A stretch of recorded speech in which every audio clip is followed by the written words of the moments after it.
अस्सलामुअलैकुम। Horror stories के एक न्यू एपिसोड के साथ मैं हूं मज़हर मलिक। हमेशा जो मैं कहता था ऑफ कैमरा स्टोरीज़ के एक न्यू एपिसोड के साथ, और आज मैंने जो लफ्ज़ कहा वो है हॉरर एपिसोड के न्यू एपिसोड के साथ। मैं हूं मज़हर मलिक। उसकी रीज़न ये है, मैंने आप लोगों से कहा था कि आप लोग भी अपनी राय दीजिए, हॉरर स्टोरी इसका नाम रख दिया जाए या पुराना रहने दिया जाए, क्योंकि जितनी पहले मैं आपको कहानियाँ सुनाता था वो राज की कहानियाँ शुरू हुई थी, लेकिन जब आप लोगों ने अपनी कहानियाँ भी भेजनी शुरू कर दी हॉरर स्टोरीज़, तो फिर आप लोगों ने भी यही राय दी कि इसका नाम हॉरर स्टोरी ही रख दिया जाए। सो इसलिए अब ये हॉरर स्टोरी ही है। और बहुत अच्छा फीडबैक आया। उसके बाद भी बहुत सारे लोगों ने मुझे 200 एपिसोड मुकम्मल होने पे बहुत बहुत मुबारकबाद दी। आप भी मुबारकबाद के मुस्तहक हैं कि मेरा नहीं, ये MMTV भी आपका है, तो ये हॉरर स्टोरी भी आपका ही है जो पहले ऑफ कैमरा स्टोरी था। सो आप लोगों का प्यार है, आप लोगों की मोहब्बत है कि अपना कीमती टाइम में से टाइम निकाल के आप स्टोरी को सुनते हैं। वो लम्हे जब तक आप कहानी सुन रहे होते हैं आपके अच्छे गुजरते हैं। तो इससे अच्छी बात क्या हो सकती है कि मेरी कुछ कहानी सुनाने से अगर आपको खुशी है तो मैं इंशाल्लाह ये काम करता रहूँगा और कोशिश करूँगा आपको ज़्यादा से ज़्यादा खुशी प्रोवाइड कर सकूँ। आज की कहानी एक सच्ची कहानी जिसमें एक सबक भी है, और मैं ख़ुद भी अजीब सा हो गया स्टोरी सुन के। फिर फौरी तौर पे मैंने उनको कॉल की, उनसे मेरा रब्ता हुआ। उनका असली नाम है नौरीन। इस वक्त वो UK में हैं, और इस जो UK है वो रियल उनका कंट्री है इस वक्त। बाकी जो लोकेशंस मैं बताने जा रहा हूँ उसको मैं थोड़ा सा, उन्होंने कहा चेंज कर दें। उनकी सच्ची कहानी एक सीक्वेंस जिस तरह मैं बनाता हूँ, कोशिश करता हूँ कि आप लोग कहते भी हैं कि कहानी में खो से जाते हैं, तो उन्हीं के लफ्ज़ों को परोने की कोशिश करता हूँ कि आपको एक अच्छी कहानी सुनने को मिले। नौरीन का ताल्लुक़ एक ऐसी फैमिली से है और था जो एक अल्हम्दुलिल्लाह खाती पीती फैमिली थी। ज़रूरियात ज़िंदगी की हर चीज़ मुहैया थी।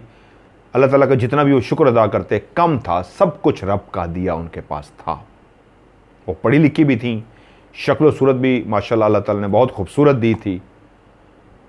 और रिश्ते जहाँ पे आ रहे थे तो वहीं पे मुल्तान शहर में उनकी रिहाइश थी।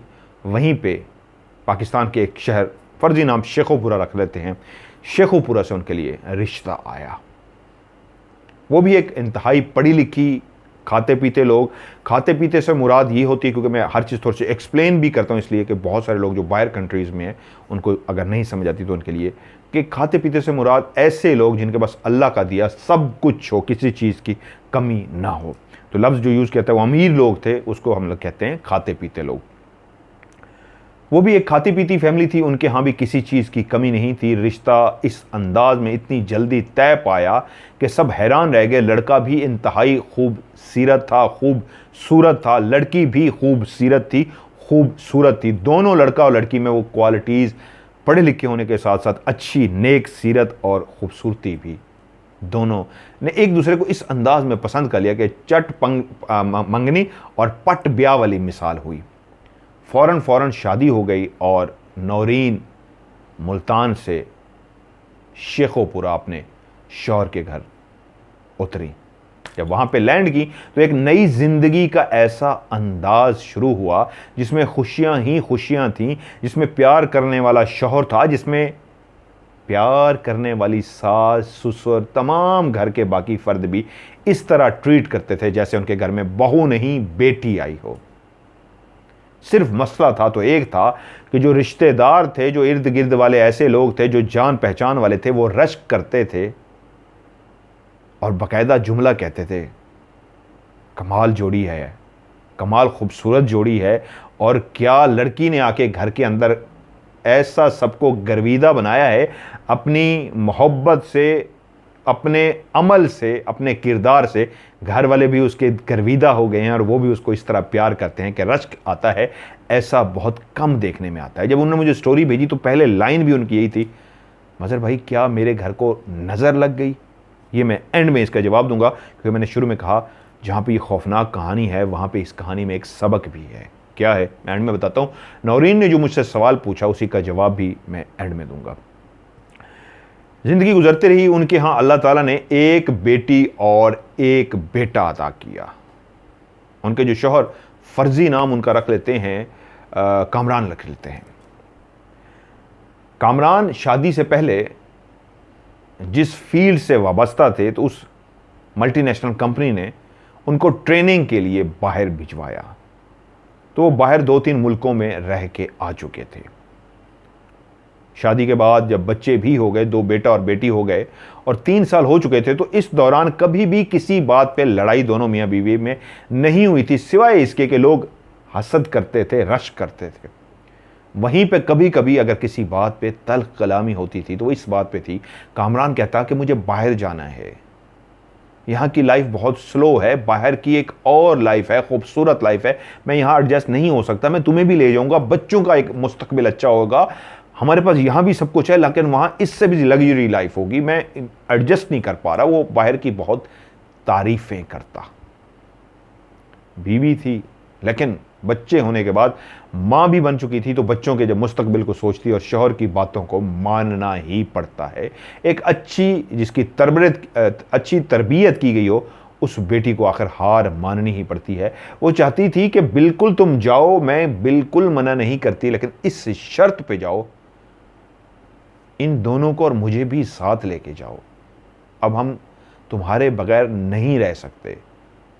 और शौहर कहता मुझे एक दफ़ा जाके वहाँ पे सेट तो होने दो, मैं तुम्हें फौरी तौर पे वहाँ पे बुला लूँगा। और इस बहस और तकरार में करते करते आखिर मानना पड़ा नौरीन को कि हाँ ठीक है, आप जाएं, फौरी तौर पे मुझे बुला लीजिएगा। अब कामरान यूके जा रहा था इस शर्त पे कि 6 महीने से पहले पहले वो नौरीन और बच्चों को भी वहीं पे बुला लेगा और ये वहीं पे रहेंगे। कामरान को यूके रुखसत करने के बाद वो अपने सास ससुर के साथ बैठी तो उन्होंने कहा, बेटी तुम कुछ दिन अपने माँ बाप के घर रहना चाहो तो रह सकती हो, हमने ये फैसला किया है जब तक उसकी वहाँ पे सेटलमेंट का नहीं होता, जब तक वो अपने पाँव पे वहाँ पे खड़ा नहीं हो जाता, क्योंकि वहाँ पे जाके उसने एक नई लाइफ शुरू करनी है, एक घर लेना है, इस तरह की सहूलियात का बंदोबस्त करना है कि तुम और बच्चे वहाँ पे सुकून से रह सको। तो हम ये चाहते हैं तुम इतने दिन अपने माँ बाप के घर रहो। घर के सामने ही गली थी और गली के परली साइड पे एक सरकारी मकान, सरकारी क्वार्टर जिसको कहते हैं, 4 क्वार्टर बने हुए थे, उनमें से एक क्वार्टर कामरान के वालिदैन ने ख़रीदा हुआ था। तो उन्होंने कहा, बेटी तुम मुल्तान अपने माँ बाप के घर चली जाओ, हम कोशिश करते हैं कि ये जो सामने क्वार्टर है ये अब बहुत पुराना हो चुका है, पाकिस्तान बनने से पहले का शायद ये बना हुआ था, तो ख्वाहिश ये कि इसको तोड़ के डबल स्टोरी मकान बनवाते हैं। तुम बेशक हमारे साथ रहना चाहो या ये मकान भी हम तुम्हारे लिए बनवाना चाहें, तुम इसमें भी रहना चाहो तो ये तुम्हारा मकान होगा। क्योंकि वो फर्माबरदार थी, अपने किरदार से सास ससुर के दिल में जगह बना चुकी थी, इसलिए फर्माबरदारी का मुजाहरा करते हुए नौरीन अपने माँ बाप के घर चली गई। शौहर के साथ मुसलसल राब्ता तो रहा, वो बताता रहा, कोशिश कर रहा हूँ, और जैसे परदेश जाने वाले हर बात बताते हैं वो अपनी बेगम के साथ भी शेयर करता। 6 महीने के अंदर उसने बुलाना था, लेकिन कहा तो 6 महीने जाता है, लेकिन टाइम लग ही जाता है। 6 महीने भी माँ बाप के घर गुजर गए और जब 8 से 9 महीने हुए तो नौरीन बच्चों के साथ बेचैन सी हो गई। सास ससुर से भी उसका मुसलसल राब्ता था और तकरीबन 1 साल के बाद उन्होंने उस घर को तोड़ के नया बनाना शुरू कर दिया। वो जो घर था वो बहुत पुराना था, पहले उन्होंने किराए पे दिया हुआ था, लेकिन किराएदार क्या कह के छोड़ के गए थे, कोई ज़्यादा अरसा उस घर में रहता नहीं था, कहते यही थे। सास ससुर ने यही बताया था, क्योंकि जब नौरीन इस घर में शादी हो गई थी तब से ये मकान सामने वाला जो उनका क्वार्टर था खाली पड़ा हुआ था। उसने पूछा था कि इसको किराए पे क्यों नहीं देते, तो उन्होंने कहा था ये बहुत पुराना हो गया हुआ है, तो जो भी किराएदार है वो अब नहीं रहते, कहते हैं काफ़ी पुराना है, इसको नया बनवाएं, तोड़ के खंडर सा बन चुका है। और जब काफ़ी अरसा और भी पड़ा तो मज़ीद खंडर बन गया। लेकिन जब उन्होंने उसको तोड़ा और तुड़वाने के बाद एक डबल स्टोरी मकान जब वो बन गया तो उन्होंने नौरीन को कहा, बेटा मकान तामीर हो गया है, तुम अपने घर में आके रहना चाहो तो मोस्ट वेलकम। नौरीन बच्चों के साथ वहां से रवाना हुई और अपने उस नए घर के अंदर शिफ्ट हो गई। इस घर के अंदर सब कुछ था सिवाय कामरान के, क्योंकि वो चाहती थी कामरान भी या तो आप बच्चों के साथ आके यहाँ पे रहे या वो कामरान के पास चली जाए जिसने 6 महीने का कहा था, आज साल से ऊपर हो गया था। लेकिन बीवियां, फर्माबरदार बीवियां ऐसे ही खामोश रहती हैं और इंतजार करती हैं कि वो वक्त आए कि वो अपने मियाँ के पास चली जाएं। अब बच्चे थोड़े से बड़े हो रहे थे, उनको स्कूलिंग लाजमी सी बात है शुरू हो जाती है। नौरीन ने भी दोनों को स्कूल में दाखिल करा दिया और उसके बाद ज़िंदगी उसी रूटीन से गुजरने लगी जो एक माँ अपनी जिम्मेदारियां निभाती है। कामरान तो बाहर थे लेकिन वो अपनी अब जिम्मेदारियां निभा रही थी। इस अंदाज, एक तो कहानी सुना रहा हूँ, उसने रात को मुर्गा बोलना शुरू हो जाता है। अपनी इस वक्त आपको आवाज़ आ रही है या नहीं आ रही, वो भरपूर एहसास दिला रहा है मुर्गा बोल के कि रात का इस पहर चल रहा है ये, क्योंकि मैं कहानी सुनाता ही रात को, एक मज़ा रात को आता है, सुकून। और ये इर्द गिर्द जो इस वक्त सुन रहे हैं ना, और ऊपर से वो भी गवाही दे रहा है कि जागो, मैं जगा रहा हूँ तुम लोगों को। नौरीन बच्चों को स्कूल छोड़ के आती और कुछ देर रेस्ट करती, सो जाती, कोई काम कर लेती और फिर एक जब टाइम होता बच्चों को लेके भी आ जाती। एक माँ जिस तरह बच्चों की देखभाल कर सकती है, नौरीन उसी तरह देखभाल करने में लग गई।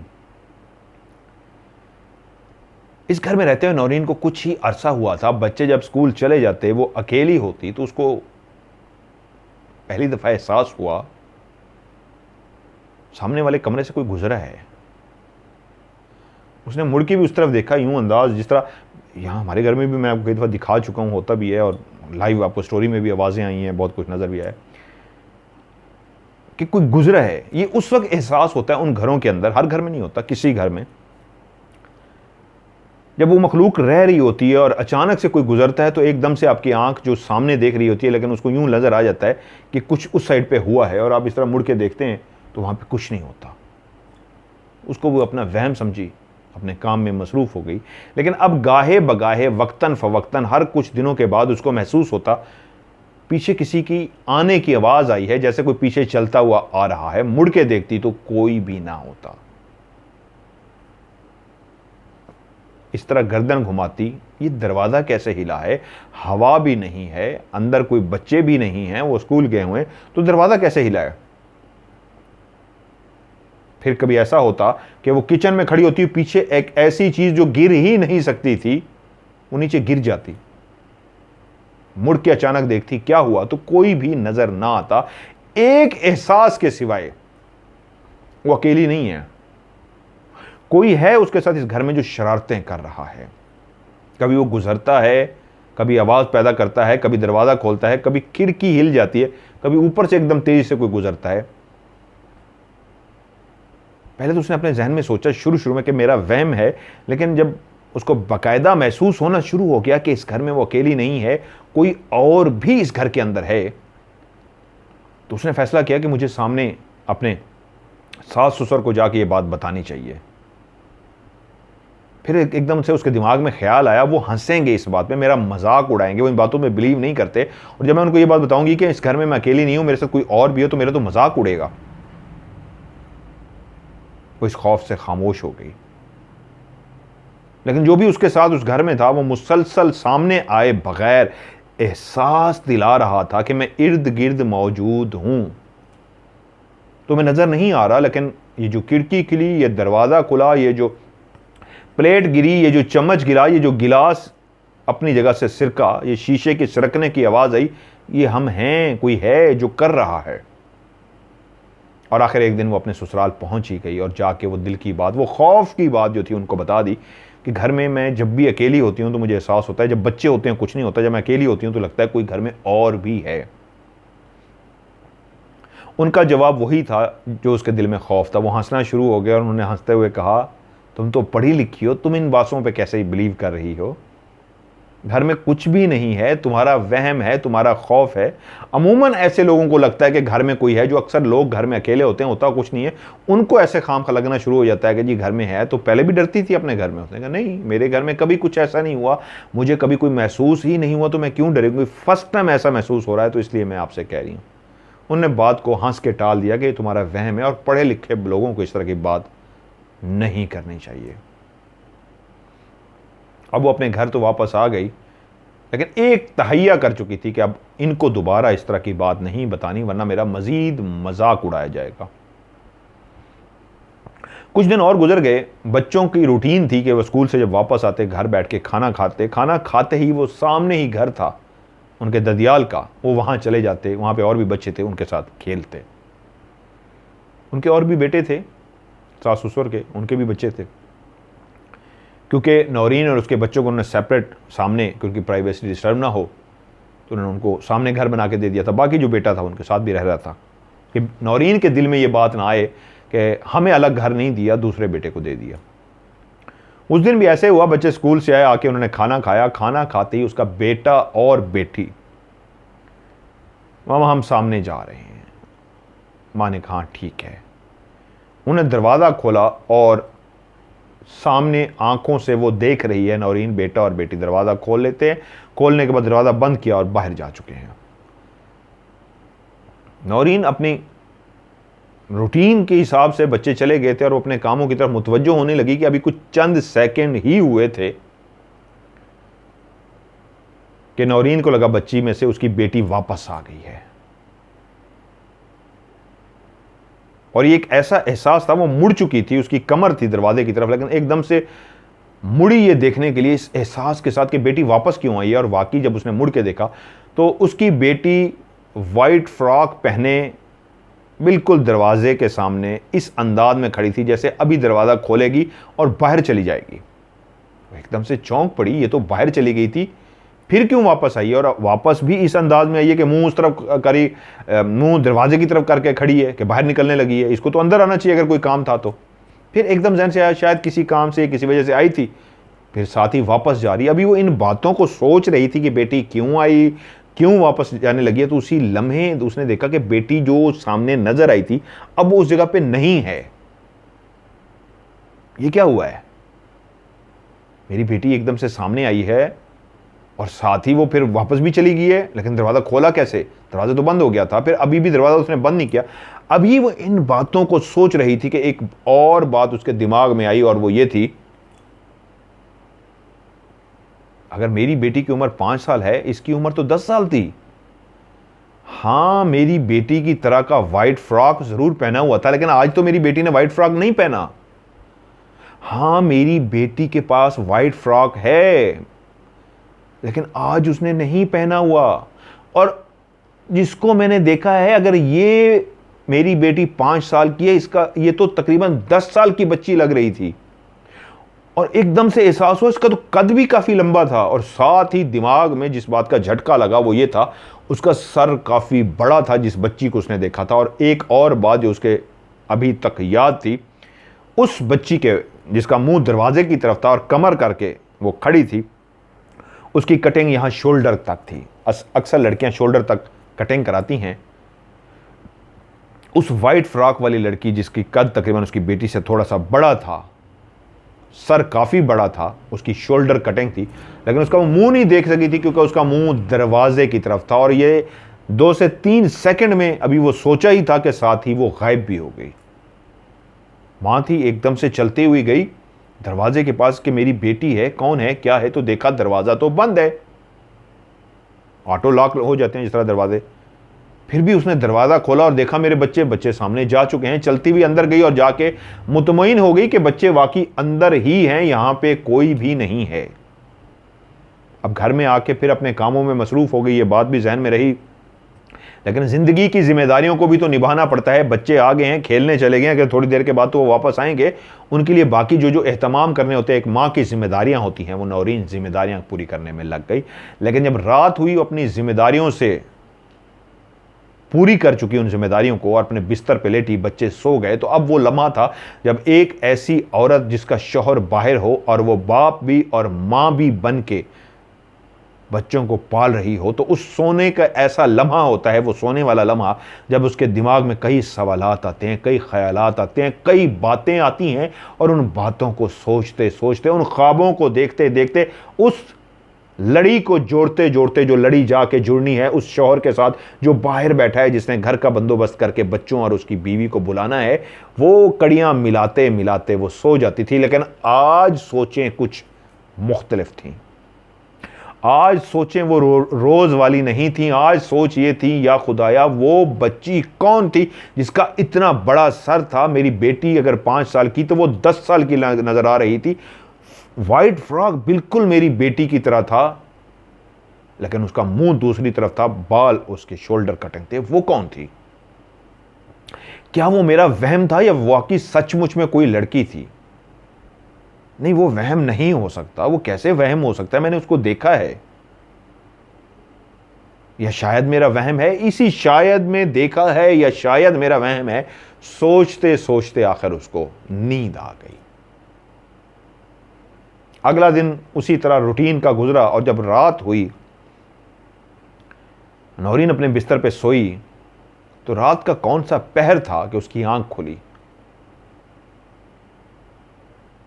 और जब उसकी आंख खुली तो वो देखती है जैसे उसकी आंख खुली किसी शोर से, किसी वजह से उसकी आंख खुली थी। और जब उसकी आंख खुली थी, आंख खुलते ही पहला मंजर जो उसकी आंखों ने देखा, उसके पांव वाली साइड पे, जिस तरह बेड पे लेटी हुई थी, पांव वाली साइड पे, बेड पे नहीं, बेड की परली साइड पे जैसे कोई स्टूल या कोई चीज रखी हो, उस पे वही लड़की जिसको उसने गेट के पास खड़े हुए देखा था, वो बैठी हुई थी। उसने आंखों को झपका। कोई भी शख्स जब गहरी नींद से या किसी हल्की फुल्की नींद हो या गहरी नींद से हो, उसकी आंख खुल जाए और उसको सामने कोई मंजर नजर आए, तो पहला सवाल जो दिमाग में आता है वो ये आता है कि मैं ख्वाब देख रहा हूं, जाग चुका हूं। तस्दीक करनी होती है कि मैं नींद में हूं या नींद से जाग चुकी हूं, और तस्दीक हुई, मैं जाग रही हूं। मुड़ के देखा बच्चे सो रहे हैं, मैं अपने कमरे में हूं। हाथ टच करके देखता है इंसान, अपनी बॉडी को हाथ लगाता है सर में, इधर उधर, ख्वाब तो नहीं है। तो उसने देखा ये ख्वाब नहीं है। फिर जब उस पर निगाह पड़ी तो अभी भी बैठी थी और उसको गौर से देखने का मौका मिल रहा था। वो उसकी बेटी से काफी बड़ी थी। जिस तरह एक लड़की का जिस्म होता है उसी तरह का ही उसका जिस्म था, लेकिन सर काफी बड़ा सा था। और उसके जो बाजू थे, यहां तक जिस तरह ये मैंने शर्ट पहनी हुई, इसी तरह फ्रॉक पहनी हुई थी, और ये जो बाजू थे ये बिल्कुल वाइट कलर के थे। इस तरह अंग्रेजों के गोरे कलर होते हैं, बिल्कुल वाइट कलर के बाजू थे। मुंह उसका उसी तरफ ही था, दूसरी तरफ उसका मुंह नहीं देख पा रही थी। उसके पीछे से बाल देख पा रही थी जो शोल्डर कटिंग थी, और वही सफेद फ्रॉक पहना हुआ था। लेकिन एक बात जो देख के वो अब डर गई नौरीन, वो क्लियर एक लड़की को बैठा देख रही है जिसकी उम्र तकरीबन 10 साल है। बाजू बिल्कुल गोरे चिट्टे बाजू, वाइट फ्रॉक, बाल तक नजर आ रहे हैं, लेकिन वो ट्रांसपेरेंट है। उसके वो आर पार देख पा रही है। वो बैठी हुई भी है और उसकी बॉडी के अंदर से, उसके सर के अंदर से वो दरवाजे को भी देख पा रही है जो सामने मौजूद है। जैसे अक्सर मैं आपको कहता हूं शैडो नजर आया है, प्रोग्राम में आप देखते भी हैं ब्लैक शैडो नजर आता है, उसके आर पार भी आप देख सकते हैं, ट्रांसपेरेंट। और इसी तरह थी वो, उसके आर पार भी देख पा रही थी, लेकिन उसके कपड़ों को, उसकी, मैंने पूछा उनसे फोन करके उसका टोन कौन सी थी बाजू की, तो उन्होंने कहा बिल्कुल वाइट जिस तरह बाजू होते हैं, लेकिन उन बाजू के भी वो आर पार देख रही थी। ब्लैक या वाइट कलर हो, ट्रांसपेरेंट हो, फिर भी नजर आता है। ये मेरे साथ कई दफा हो चुका है। और उसने जब देखा वो सामने बैठी हुई है तो एकदम से उसके दिमाग में आया कि वो सुबह जो कल मैंने देखा था वो वहम नहीं था, और अब ये क्लियर हो चुका है, ये वही लड़की वो बैठी है।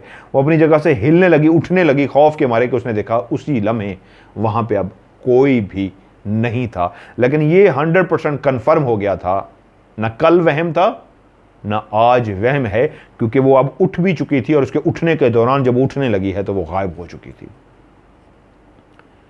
सवाल यह है, क्या कोई औरत इतनी बहादुर हो सकती है? जब औरत मां भी हो तो उससे दुनिया में ज्यादा बहादुर ही कोई नहीं। वो जितनी अंदर से कांप जाए, डर जाए, लेकिन एक बात, उसकी मां की ताकत, शक्ति जो है वो कमजोर नहीं पड़ती। उसको ये पता होता है मैंने इनको बचाना है, ये मेरी जिम्मेदारी है, ये मेरे लख्ते जिगर है, मैं इनकी मां हूं। मां होती है। मैं तो एक आम सा बंदा हूं, जब मैं प्रोग्राम कर रहा होता हूं राज, तो मुझे सिर्फ एक फिक्र होती है मुझे चोट लग जाए। अभी अंदर ना आना। क्यों कहता हूं? इनको चोट ना लग जाए, मुझे लग जाए, इन कैमरामैन को ना लग जाए। तो मैं तो एक आम सा बंदा हूं, वो तो मां है, उसके तो दर्जात अल्लाह ताला ने कितने बताए हैं। और रब तो, और अल्लाह ताला भी, रब भी मां से भी 70 गुना ज्यादा प्यार करता है, जो इतनी प्यार करती है।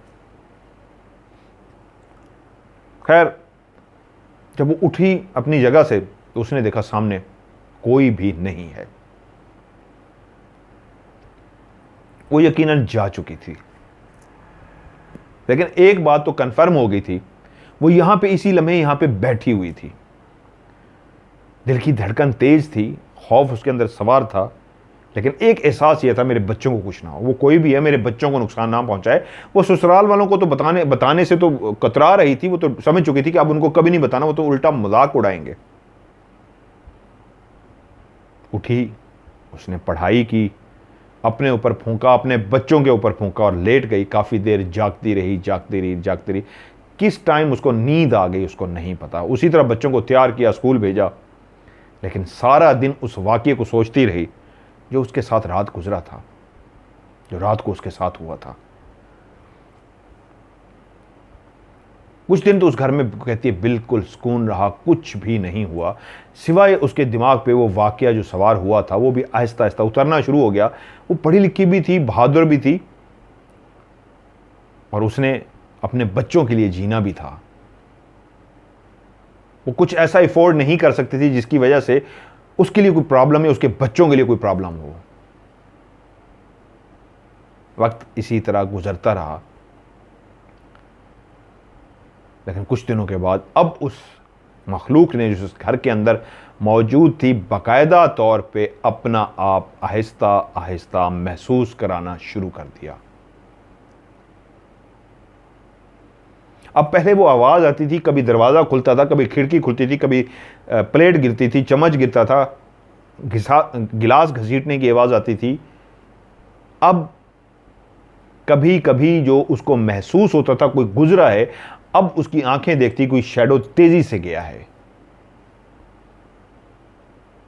पीछे कोई आ रहा है, मुड़ के देखती तो फिर देखती एक शैडो था जो तेजी से इधर हो गया है। अब वो मखलूक उसको बाकायदा अपना आप इस तरह महसूस कराना शुरू हो गई थी कि सामने नहीं आ रहे थे, खड़े नहीं हो पा रहे थे सामने, लेकिन तेजी के साथ इधर उधर गुजर जाते थे। और फिर एक रात वो कहती हैं, एक सुबह बच्चों को मैंने स्कूल छोड़ा, वापस आई, और जब बच्चे आ जाते थे फिर सोने का टाइम नहीं मिलता था, तो मैं कोई बुक पढ़ लेती थी या कुछ देर सो जाती थी। जब बच्चे आ जाते थे फिर बच्चों की, जिस तरह मैंने कहा, एक माँ की जो जिम्मेदारियां होती हैं वो जिम्मेदारियां पूरी करती, और ऐसे ही हुआ। वो एक दिन कहती है कि मैं आके बुक उठाई और पढ़ना शुरू कर दी।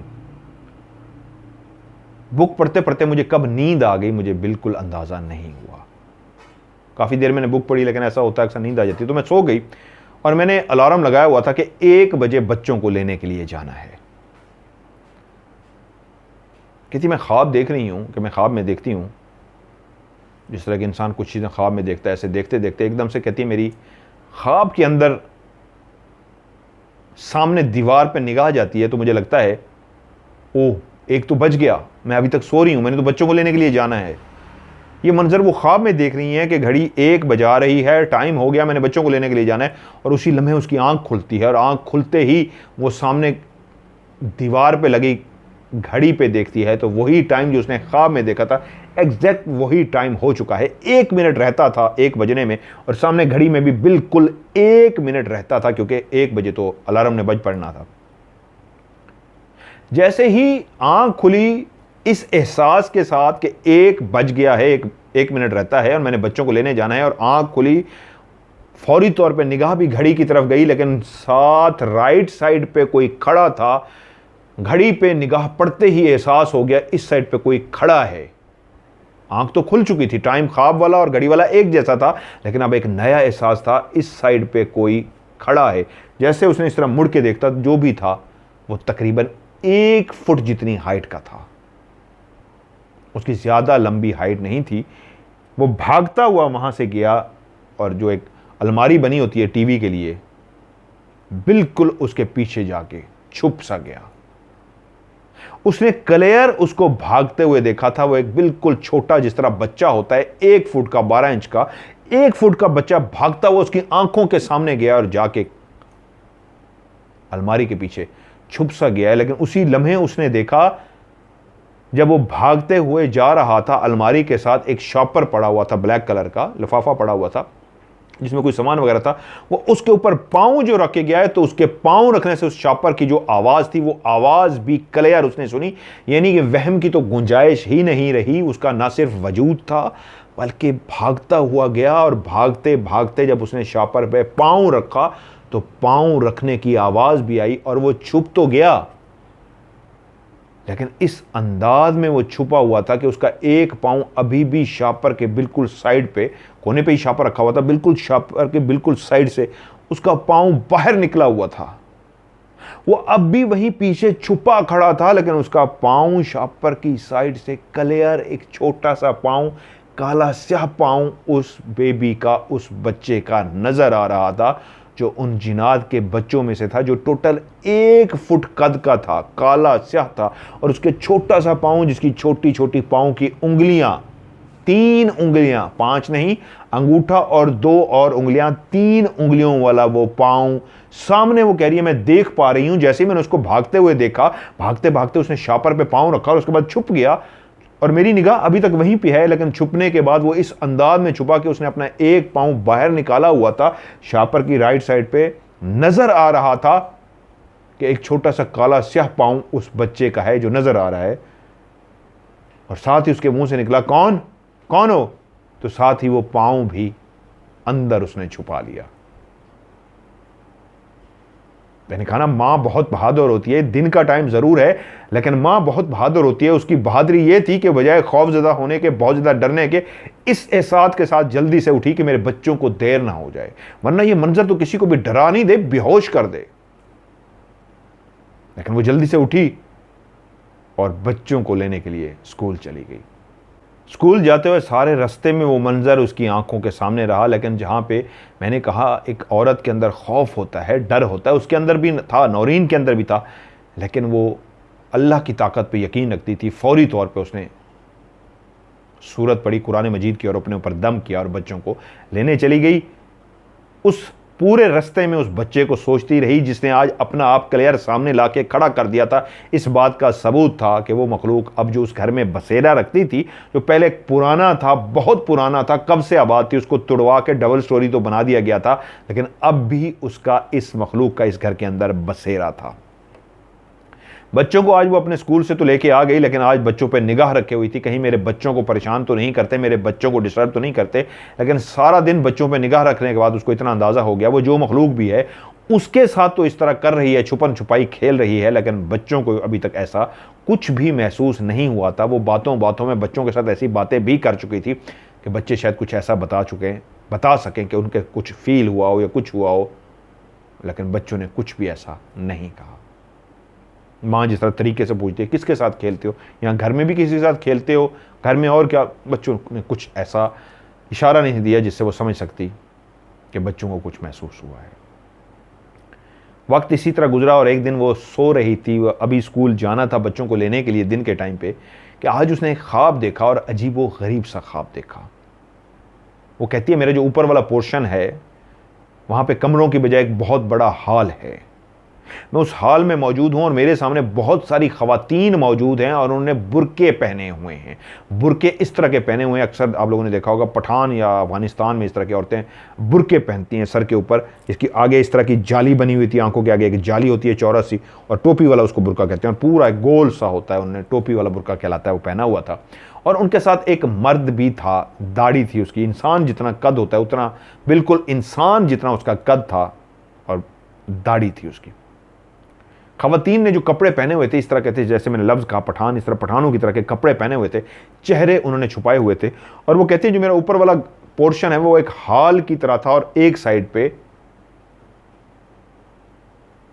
शीशा, सॉरी एक मैं गलत कह गया, मगरिब का टाइम था, मैं बच्चों को लेने का टाइम कह गया, ये मगरिब का टाइम था। तो वो कहती है कि शीशा लगा हुआ था और उस शीशे के बाहर बारिश हो रही थी, बहुत तेज बारिश हो रही थी, और मैं उन खवातीन के सामने खड़ी हूं और उस बंदे के सामने खड़ी हूं। उनके हुलिये को देख के मुझे लगता है वो काफ़ी गरीब लोग हैं, उनके कपड़े भी कोई इतने महंगे वो नहीं हैं कि मुझे लगे कोई अमीर लोग हैं। तो मैं उनसे पूछती हूं आप लोगों ने खाना खा लिया है, क्योंकि बाहर बारिश में दे चुकी थी, जो शीशे से मुझे नज़र आ रही थी कि बहुत तेज़ बारिश है। तो मेरे अंदर पहला एहसास यही जागा कि उनको भूख लगी होगी, इन्होंने खाना नहीं खाया होगा। तो कहते हैं हाँ, हम खाना काफ़ी देर का खा चुके हैं। तो दूसरा सवाल मैंने उनसे पूछा, आपको किस चीज़ की ज़रूरत है? उन्होंने कहा नहीं। और वो कहती है मैंने तीसरा सवाल पूछा, आपको कोई पैसों की ज़रूरत है तो मुझे बताइए, मैं हाजिर हूँ। तो उस शख्स ने इस तरह जेब में हाथ डाला और उसके बाद जो पैसे निकाले तो यूं करके एक गड्डी से निकाली, नोटों की, इतना ज़्यादा उसमें नोट था। उसने कहा नहीं, हमारे पास पैसों की कमी नहीं है, हमारे पास बहुत ज़्यादा पैसे हैं। तो उसने कहा फिर मैं आपकी कोई हेल्प कर सकती हूँ, मैं आपकी कोई मदद कर सकती हूँ? आप यहाँ पे क्यों आए हैं? आप मेरे पास क्यों आए हैं? मेरे घर में क्या कर रहे हैं? मुझसे कोई काम है तो बताएं। तो उन्होंने कहा हम तुम्हें शादी पे इनवाइट करने आए हैं, हमारे बेटे की शादी है और इसी घर में है, हम चाहते हैं तुम भी इस शादी में शिरकत करो। मैं कहती हूँ कहाँ पे है? कहती है सुबह तक इंतज़ार करो, सुबह हम तुम्हें शादी में लेके जाएंगे। और वो कहती है मैं अभी उनके साथ बातें ही कर रही हूँ तो हमें कहते हैं आओ, सुबह हो गई है। मैं बाहर देखती हूँ बारिश भी रुक चुकी है, सुबह हो चुकी है। वो मेरे ही घर की सीढ़ियाँ उतरते हुए मुझे नीचे की तरफ लेके आते हैं, मेरा दरवाज़ा खोलते हैं और बाहर वाकई शादी है, बहुत सारे लोग जमा हैं, बहुत ज़्यादा ख़वातीन हैं और सब ने इसी तरह मुँह छुपाए हुए हैं।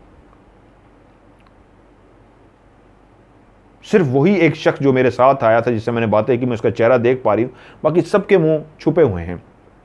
उसका एक बेटा है जो बाप से काफ़ी मिलता जुलता है, दुल्हन ने भी मुंह छुपाया हुआ है, उसके साथ उसका दूल्हा बैठा है, उसका बाप बैठा है और एक कुर्सी पे आगे मैं बैठी हुई हूँ। वो एक शादी हो रही है। लेकिन आखिरी जुमला जो मुझे कहते हैं, तो वो मुझे उन्होंने जुमला कहा है, बेटी बस डरना नहीं, जो भी हो हिम्मत ना हारना, डरना मत। और मेरी आंख खुल जाती है। ये कैसा ख्वाब था? क्योंकि उसके नौरीन ने आज तक जो भी ख्वाब देखे थे वो सब सच होते थे। तो ये अगर सच था, जो भी आज तक ख्वाब देखे थे सच थे, तो ये भी अगर सच था तो ये कैसा सच था? उसको समझ नहीं आ रहा था ये कैसा ख्वाब था। और उन्होंने कहा था बेटी जो कुछ भी हो डरना नहीं, हिम्मत नहीं हारनी। तो इसका क्या मतलब था? दिन गुजर गए, ख्वाब भी ख्वाब समझ के वो भूल गई। और फिर इसी तरह एक दिन का टाइम था, बच्चों को अभी आज लेने जाना था, तो उसी जगह पे बेड पे सो रही थी कि जब टाइम होगा तो मैं बच्चों को लेके आऊंगी। कहती मेरी आंख खुली है, तो आंख खुलते ही जो पहला काम होता था सामने घड़ी की तरफ देखना है कि टाइम क्या हो गया है, ताकि मैं बच्चों को जाके ले आऊं। और जैसे ही मैंने सामने घड़ी की तरफ टाइम देखा तो टाइम हो चुका था।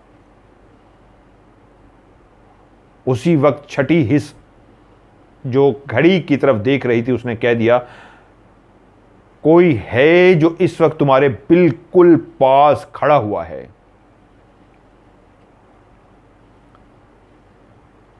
एक कमरा जिसके अंदर बच्चे नहीं हैं, स्कूल गए हुए हैं और आप लेटे हुए हैं इस अंदाज में कि कुछ देर सो जाएं, तो अंदर अंधेरा करके सोया जाता है। दिन को भी अगर आप सोएं तो कोशिश होती है अंधेरा हो जाए ताकि नींद बड़ी अच्छी आती है। तो नौरीन भी उस कमरे में अंधेरा करके सोई थी, लेकिन इतनी रोशनी थी कि घड़ी को सामने देख सकती थी, टाइम भी दे सकती थी। चाहे दिन के टाइम आप लेटे हों तो फिर भी रोशनी इतनी तो कमरों में होती है कि आप देख सकते हैं सामने, घुप अंधेरा रात को होता है। उसी लम्हे जब उसने मुड़ के देखा तो उसके पास एक बिल्कुल पतली सी एक औरत खड़ी हुई थी। काली स्याह औरत थी और उसका कद भी आम औरतों से थोड़ा सा बड़ा था। बिल्कुल स्लिम औरत थी, उसके बाजू, टांगें, जिस्म बिल्कुल काले स्याह थे। और उसने जिस तरह काले कलर का लिबास पहना होता है इस तरह का ब्लैक कलर का उसने लिबास पहना हुआ था। लेकिन जिस बात को देख के वो डर सी गई, डर से मुराद वो इतनी डरती तो नहीं थी, एक अंदर खौफ तो पैदा हो जाता है। मैं भी झटका मारता हूँ प्रोग्राम की रिकॉर्डिंग के दौरान, एक खौफ तो आ जाता है। उसने देखा कि जो सामने पतली सी औरत खड़ी हुई है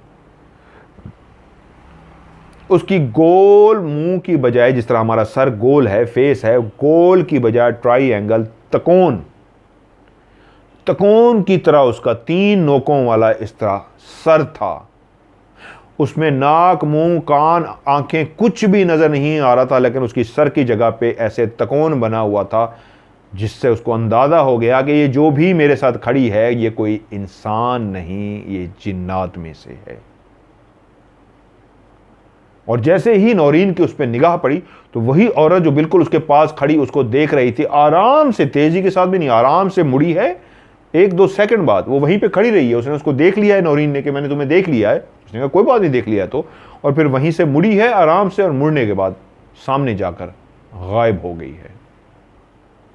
आज ये इस लम्हा, ये मरहला ऐसा आ गया था कि वो मखलूक ना सिर्फ अब सामने आके खड़ी होना शुरू हो गई थी, बल्कि तेजी के साथ भी मुड़ नहीं रही थी, जल्दी से गायब भी नहीं हो रही थी, सुकून के साथ वापस जा रही थी, ये एहसास दिला के हाँ हम मौजूद हैं और तुम्हारे सामने भी आ गए हैं, कर लो जो करना है। तो नौरीन क्या कर सकती थी सिवाय इसके कि पढ़ के अपने ऊपर दम करे, पढ़ के अपने घर के ऊपर दम करे, फूंक मारे।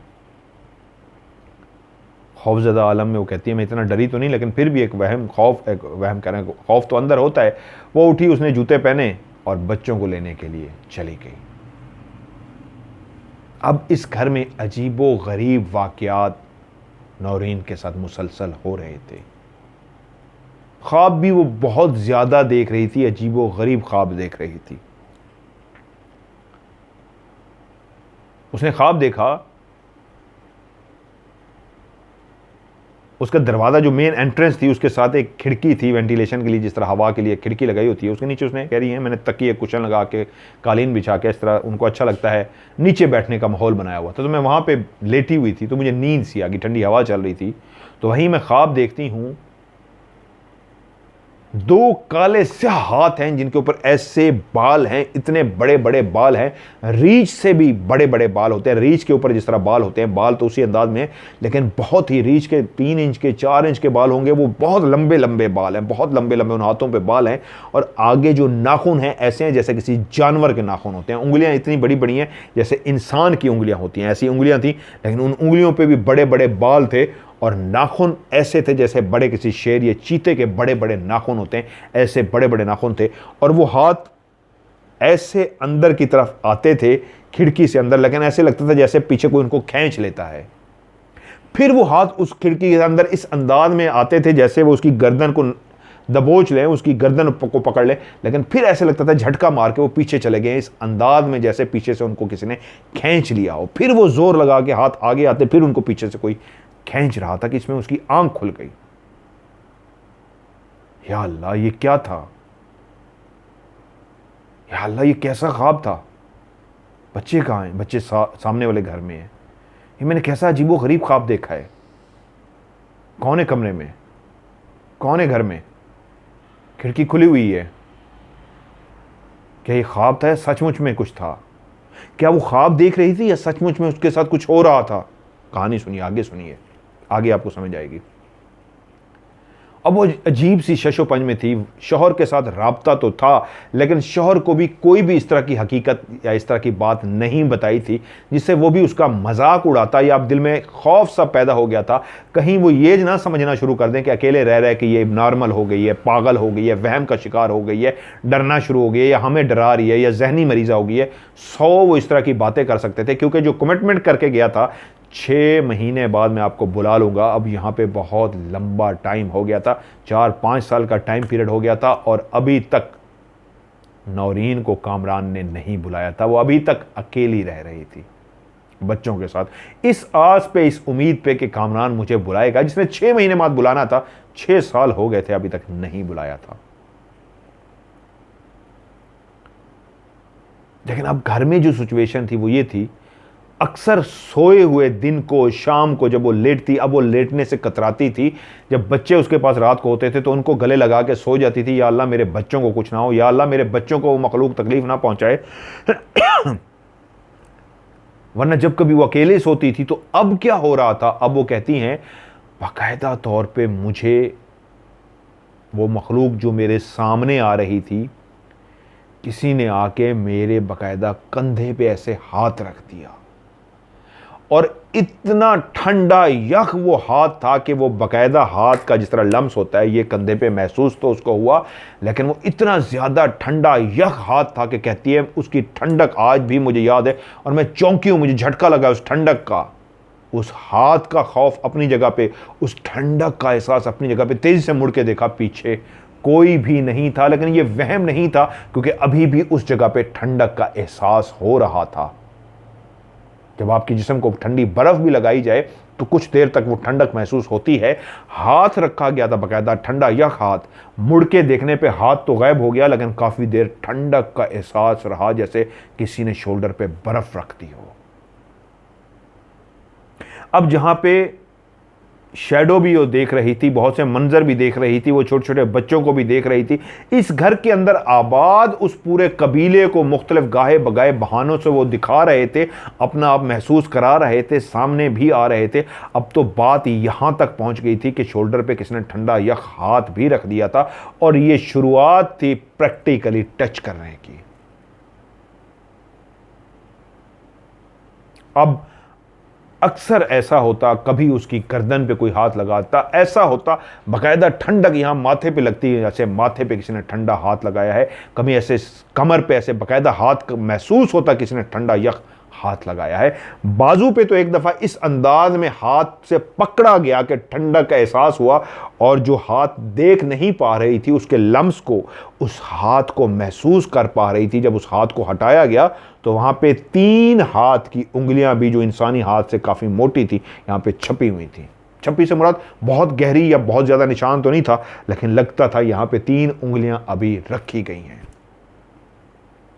अब सूरत हाल ये थी कि उसको बाकायदा तौर पे जो प्रैक्टिकली वो मखलूक अपना महसूस करा रही थी, यहाँ 3 उंगलियां इस अंदाज में हाथ को जोर से पकड़ा गया कि ठंडा यख हाथ, बर्फ की तरह का ठंडा यख हाथ। जब उसको पकड़ा गया और एकदम से उसने देखा कि उसके हाथ पे कुछ ठंडा लग रहा है, उसने देखा किसी ने उसके हाथ को पकड़ा हुआ है। वो हाथ को नहीं देख पा रही थी, लेकिन उस 3 उंगलियों के लम्स को महसूस कर पा रही थी। और खोला गया, जब उंगलियों को पीछे ऐसे पकड़ा हुआ था और जैसे हटाया गया हाथ को पीछे, तो वो ठंडक के साथ साथ 3 उंगलियों के निशान भी वहां पे मौजूद थे। वो फिर भी इस बात को किसी को नहीं बता पा रही थी, शौहर तक को बता नहीं पा रही थी, और अपने बच्चों के साथ वहां पे जिंदगी गुजार रही थी। वो हर वक्त पढ़ती थी, जब कभी दोबारा उसके साथ वाकया होता तो अपने आप को तसल्ली देती कि आज मैंने आयतुल कुर्सी पढ़नी भूल गई थी, आज मैंने सूरत पढ़ के दम नहीं किया था, शायद इसलिए वाकया है। कोई बात नहीं, अब मैं पढ़ के दम कर लेती हूँ, वाकया नहीं होगा। और वो पढ़ के दम कर लेती और फिर वाकया ना होता। लेकिन अब वो रह रही थी उस घर में, और वाकयात भी उस घर में हो रहे थे। मुसलसल वो चीज़ें देख रही थी, लेकिन अब वो आदी हो गई थी। उसका खौफ की ऐसी कंडीशन नहीं रही थी कि वो बहुत ज़्यादा डर जाती, अपने आप को वो आदी बना रही थी कि जब तक मैं अपने शौहर के पास नहीं जानती, मैं कोई भी ऐसी हालात ख़राब नहीं कर सकती जो मैं बताऊंगी मजाक उड़ेगा। इस मखलूक को मैं कुछ भी नहीं कर सकती सिवाय इसके कि उन्होंने मुझे हार्ट टच किया, इसके अलावा कुछ भी नहीं है। और जब भी मैं पढ़ के दम कर लेती हूँ तो ये मुझे मखलूक कुछ नहीं कहती। तो मुझे इसके साथ रहना है, बस जल्दी से इंतज़ार करना है उस लम्हे का, मेरा शौहर मुझे बुलाए और मैं यहाँ से चली जाऊँ। फिर एक दफ़ा वो कहती हैं,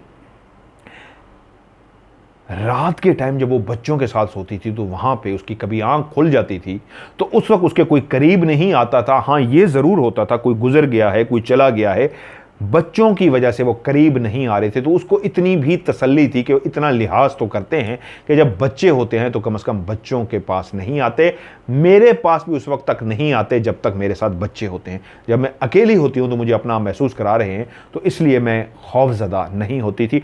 अगर मेरे बच्चों को भी महसूस कराते, मेरे बच्चे डर जाते, तो शायद फिर मैं कोई बड़ा फैसला करती। लेकिन उन्होंने अभी तक बच्चों को कुछ भी महसूस नहीं कराया था, ना बच्चों ने कोई कंप्लेन की थी, इसलिए मैं अभी सरवाइव कर रही थी, ज़िंदगी जैसे कैसे गुजार रही थी कि शौहर बुलाए और मैं यहाँ से जाऊं।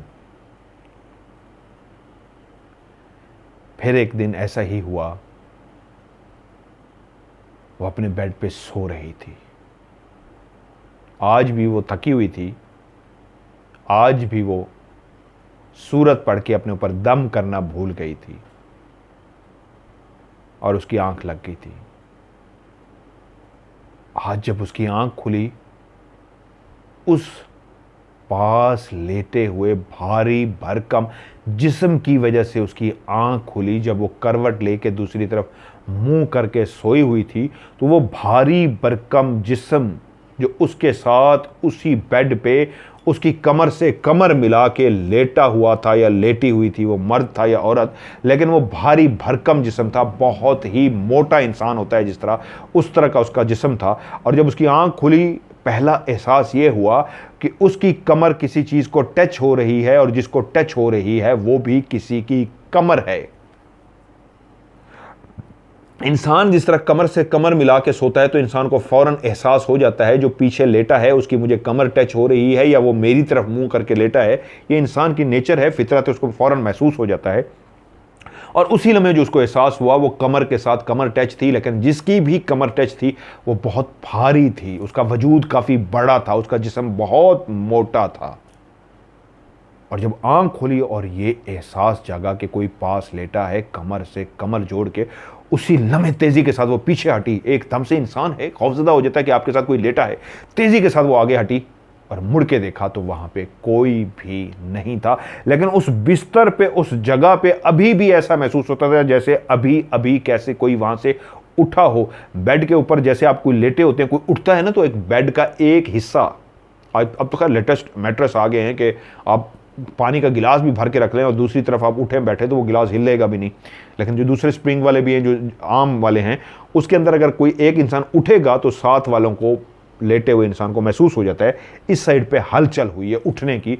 बेशक वो कमर करके लेटी थी, लेकिन जैसे ही वो साइड पे हुई, तेजी के साथ खौफ की वजह से आगे हुई, तो उसी लम्हे जब वो मुड़ रही थी तो उसको एहसास हो गया कोई उठ रहा है उस हिस्से से जिस हिस्से पे अभी कोई सो रहा था, भारी भरकम जिस्म के साथ। और मैट्रेस के अंदर से भी इस तरह उतार चढ़ाव पैदा हुआ जैसे वाकई यहां कोई उठ के बैठा है और उसके बाद उठ के गया है।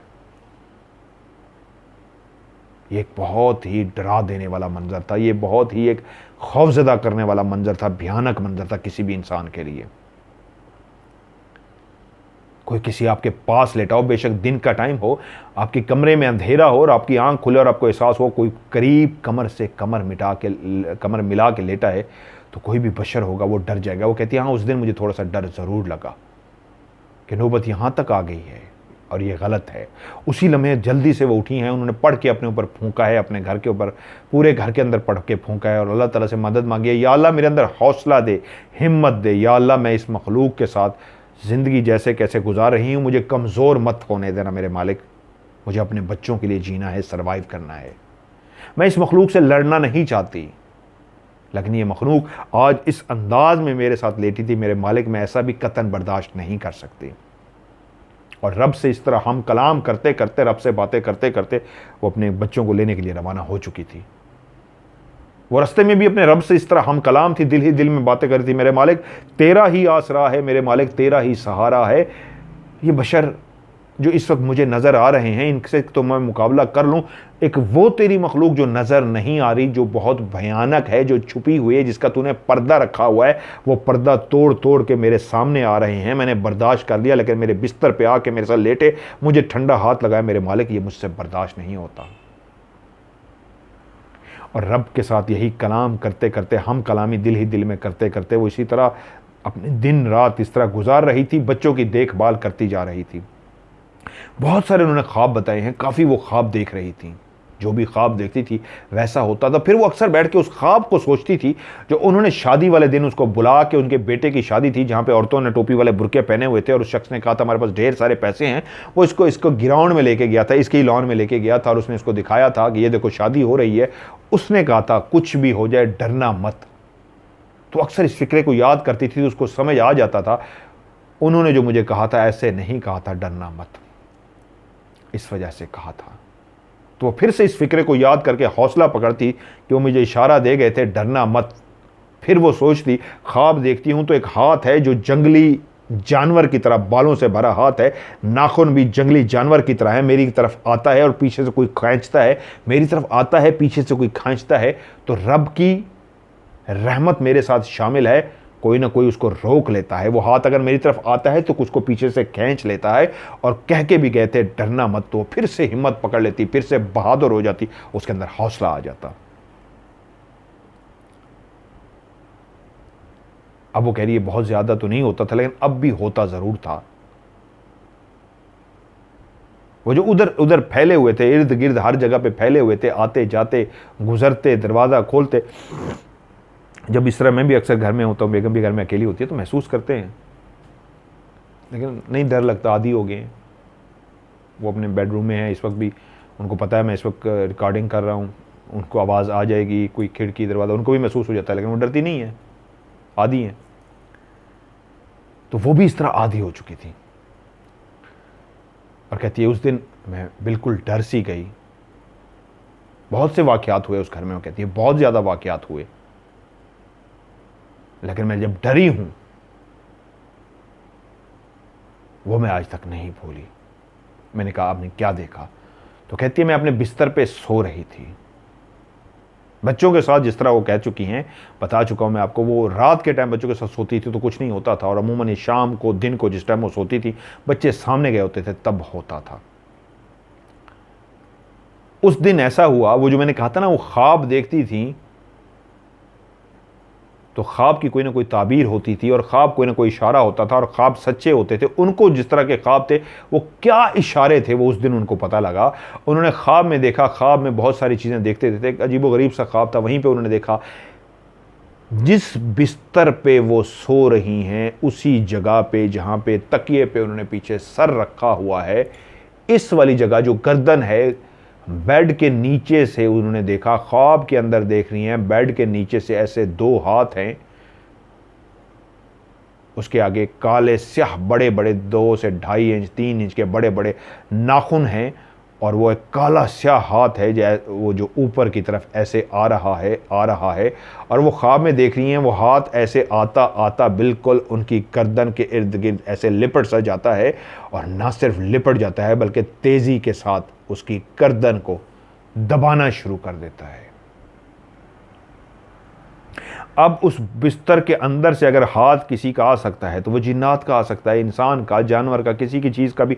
मैट्रेस के अंदर से, एक बेड है, बेड के नीचे भी अगर आप घुस जाएं तो उसके अंदर नीचे लकड़ियां होती हैं, पट्टा होता है, मैट्रेस है, और उसके अंदर से कैसे हाथ गुजर के आ सकता है, सिवाय उस मखलूक के जो दीवारों के भी आर पार गुजर जाते हैं। ये जो जिन्नात होते हैं इनको दीवारें नहीं रोक सकती, दीवारों के आर पार गुजर जाते हैं, ट्रांसपेरेंट होते हैं, ऐसे लगता है जैसे शेडो था, साया था, दीवार के अंदर चला गया है और गायब हो गया है।